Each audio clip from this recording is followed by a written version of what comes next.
Hi, and thank you for joining It's a Miracle Beauty again. This time we just recently posted our loves of 2018. I thought we would post the empties / dislikes of 2018. I think that most products, there's no horrible products out there, but different skin tones, different skin types, different formulations work differently on different people, and it's what you like your result to be. So when I say that these are products I didn't like, I'm not calling them horrible. I hope you love them. I hope that somebody is able to get great use out of them. In fact, some of them I will be donating because they're just not working.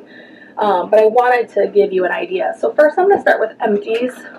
These are things that I've either discovered, didn't know, and used and fell in love with. So one I've been using for years, and this is going to sound so funny, but so many times I look and makeup wipes are so expensive at Ulta and different places. And in the Midwest, you can go to Meijer's in their travel section, and they have wipes. You get, see, there's 10 of them in here, and it's 99 cents to $1.25 depending on the Meijer's. So when you break that down, like I remember being in the store and looking at the Noxzema and all the different brands, and when I broke down the cost per wipe, these were a lot cheaper at about 10 cents per wipe. So these are left is one is CoverGirl Age Rewind. I already repurchased this. This is probably, I think the new one I purchased is my third or fourth bottle. I absolutely love this. This is another one when I'm in a hurry going to work. I'm able to put this on as foundation, and it's smooth. It looks fine. I don't need powder. It mattes down. It's very awesome, but it doesn't matte down to make you look dry. It just looks like it's set well. So there's 3 that are samples that I already have purchased in the full size. Is the Skin Active Micellar Water. I am in love. I bought the blue one this time. I think it works a lot better. The Pixi Retinol Tonic. This is literally one of my favorite toners I have ever used in my life. I'm using the rose one right now. That's also a sample that I'm using. Not a sample, but it's a smaller version. And I like that one too. It's fantastic. But I have a lot of rose scented. It's like they kind of came in and rose became a popular scent. And not all of them have like roses in them as far as like a property that helps. So, but this retinol tonic, I loved my skin when I use this. I use it in the morning and at night every day. And I absolutely love the way it cleaned, and I love the way that it felt on my skin. The other one is definitely a sample, but it lasted me a long time. Like I think I've had this at least 30 to 45 days, and I used it every day when I had it. Is the Youth to the People, and this is the Kale Spinach Green Tea with hyaluronic acid. I didn't know anything about the hyaluronic acid until recently. A coworker actually told me more about it. So now it's one of those ones that I kind of look for and that I want to find in products, but I'm still not 100% knowledgeable about it, and I'm not going to claim to be. Some more skin products that just didn't work for us. The De-Bronzy by Drunk Elephant.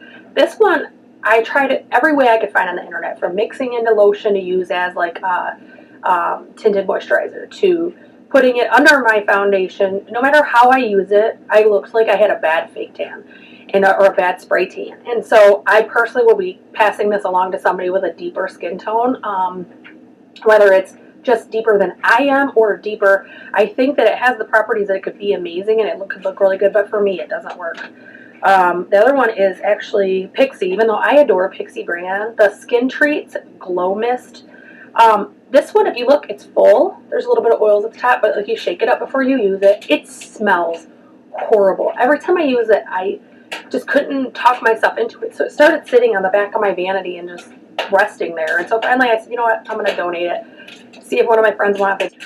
One of them, again, it's a brand I love. I love Urban Decay, but this is the All Nighter concealer. I can't stand this. It's just a doe foot. It's the formula. This one is fair neutral, but no matter what I did with it, it looked yellow or it didn't. It looked cakey. Like no matter how I tried it with a beauty blender. I tried it with a blend. I tried different primers, silicone, water-based, everything, and nothing I did made this look good. So these 2 products aren't the ones that I happen to dislike, but I no longer have them here. But this is the Infallible Concealer. I like this concealer. It's fine. But I bought the Infallible foundation, and it was horrible. It looked horrible on my skin immediately. Now, I will say a disclaimer that I am dry-skinned, and so obviously any matte foundation, but I did buy the Pro Glow, and it still just looked horrible. No matter what I did, it didn't look right. Again, I always try things multiple ways before I decide it's not working for me. It did not work at all. So then the other one, again, this doesn't represent it, but I had the Photo Focus Wet n Wild foundation. That one I tried twice and returned. It was that bad for me. No matter what I did with it, it blended okay, but none of the undertones were correct, and 3 different bottles. It didn't look good on my skin. And for me, if it's a photo focus or a photo looking one, my skin should look flawless. It should look smooth, and it highlighted everything I didn't want highlighted. So that one was returned. For highlighter, I only had one, and even this one, I will say, it's not that there's anything wrong with the formula or anything else. This is by City Color Glow Pro Stellar Iridescent Highlighter in Nebula. So it's like a grayish blue. I'm not sure if it's picking up good. I'll swatch it so you can see it. I only used it once. I dipped my brush and put it on, and it looked very funny. If you can see that. There you go. So this one is just, it's, and I think on a different skin tone, it might look okay, but for me, it's not. So for eye products, I actually have 4 mascaras and 2 eyeliners. Actually 3 eyeliners because one is not here. One is in another room. The Lash Paradise Liquid Black, I cannot stand it. The Lash Paradise mascara is amazing. It works fantastic. The Lash Paradise eyeliner does not work as well as the mascara does. Another one is the Long Lasting Black Color Intense by Jean de Blue. This is the Glittering Star Eyeliner. This one literally does not do anything on your eye if you have any powders on your eye. So like when I just do it like that, it has a little bit of sparkle in it and it works pretty well. However, it doesn't work at all when you have, it just slides across the eyeshadow. It doesn't have enough, maybe it's the wax it needs. I'm not sure. I'm not an expert on that, but it doesn't work well. The other one that has a similar problem is the Color Stay Sapphire. Just to draw this blue line, I had to like scrub on my hand. Amazing color, however. It's one of my favorite colors I found. That's why I wanted it, because it's the blue. I was hoping it could kind of compete with the other colors I have, but it doesn't. This one I think I'm a little bit different than the rest of the makeup world anyways. I cannot use the Better Than Sex mascara. In fact, I heard it's coming in the BoxyCharm, and I'm not excited about it. I'll be giving it away.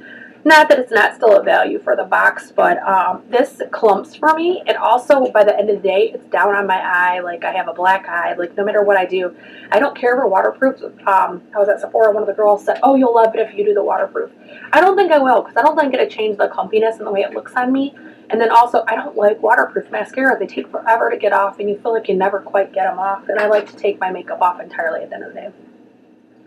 Another one that I honestly thought I was going to like, but I didn't care for, is the Urban Decay Troublemaker. I don't care for this one at all. I received this one as a gift, and I was so appreciative for the gift, but it just doesn't work well. It's got one of these spoolies, and I don't care for those. I like the ones that are thick and lush and full. The Lorac, this is the one that has the blue, again, with that kind of spoolie primer. The primer does work good, though. I still use that on other stuff. But, like, that's a thicker mascara one than the other one. So this one, for some reason, it doesn't last. Like, it looks like within a couple hours that I have no mascara on, and so that's why I don't care for that one. But I do like the formula as far as, like, when I first put it on. It's not clumpy. I kept thinking maybe I wasn't putting enough coats on, like what it was, but it doesn't matter. It doesn't last throughout the day. Then the only one I could say I truly despised, like, doesn't work for me, and is the Peacock Flare by CoverGirl. Again, with the small spoolie that doesn't do much. The formula itself didn't work either. I was with the Claim Peacock Flare. I was waiting for my lashes to be out and beautiful, and they weren't. So I have 4 palettes in this category. So the first one is the one we received in BoxyCharm. It's the Pure Midnight Masquerade. So this is what it looks like, and it does have face and eyes, which is beautiful, but I didn't care for the color story. It doesn't have, I mean, I guess you could use one of the shades over here, but it doesn't have your base or blending color. It doesn't have any of the, like, it just, to me, it's not a good color story. I never reach for it. I'm actually giving it to a friend. The other one I actually did reach for a lot when I first got it, but then I too realized kind of the limitations. If you look, it is very well used. Well, I guess well used, I don't know about very, but this is the Pretty Vulgar, again, Boxy Charm, and it's the Nightingale palette. So if you look, it has pretty good shades in it. I used it for a bit, but I already had my chocolate bar that I loved. It was my neutrals palette, so to have a second neutrals palette when I probably have 5 over there just doesn't make any sense. I have more neutral palettes than anything. Don't need to add to that addiction. And then the last one is the Ace Beauty. Again, we got in Boxy Charm. I've not had a lot of success with the eyeshadow palettes, although this month I did enjoy my Tarte one. I tried enjoying this one. This one does have, I think, a better color story than the other ones, but this, the formula just doesn't work for me. I don't know if it's just me because I do see a lot of awesome reviews, but I noticed that it wore off pretty fast, so that one was not successful for me. The last one I think will shock a lot of people, not everyone because some people feel this way, but the Nude palette by Huda Beauty.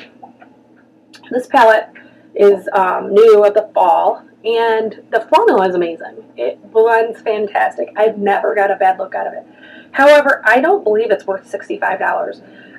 To use the term, I guess I'm salty about it. I don't like that I've spent that money for it. I want to try their formulas, and I loved the color story in it. But every time I pick it up, or even more so, every time I go to do my eyeshadow, I think we figured out the other night that I have over 30 palettes, and I reach for this one more than any other because I feel like I have to hurry up and get my money's worth because it wasn't, to me, worth that much money for just the palette and for the shades and things that are in it. So that's, again, my opinion. So the last thing I would say that I didn't care for or wasn't good, and I'm actually going to throw all the stock I have of these in my pile for my next, is the next contest is yet to be announced, but I'm collecting all the prizes for it. So Luxe Lash Kit Starstruck by e.l.f. says multi-dimensional lashes for full volume and length, and a pure lashes and tweezer are included. Now, don't get me wrong. I wasn't expecting the world because it's e.l.f. It's cheap. I personally have not had a lot of luck with e.l.f. Cosmetics. I know friends that have had immense luck with a lot of their products, but I have purchased and purged and purchased and purged until I think I've just kind of realized it doesn't work for me. But these look absolutely beautiful in the package. They look amazing. They look like they would work great.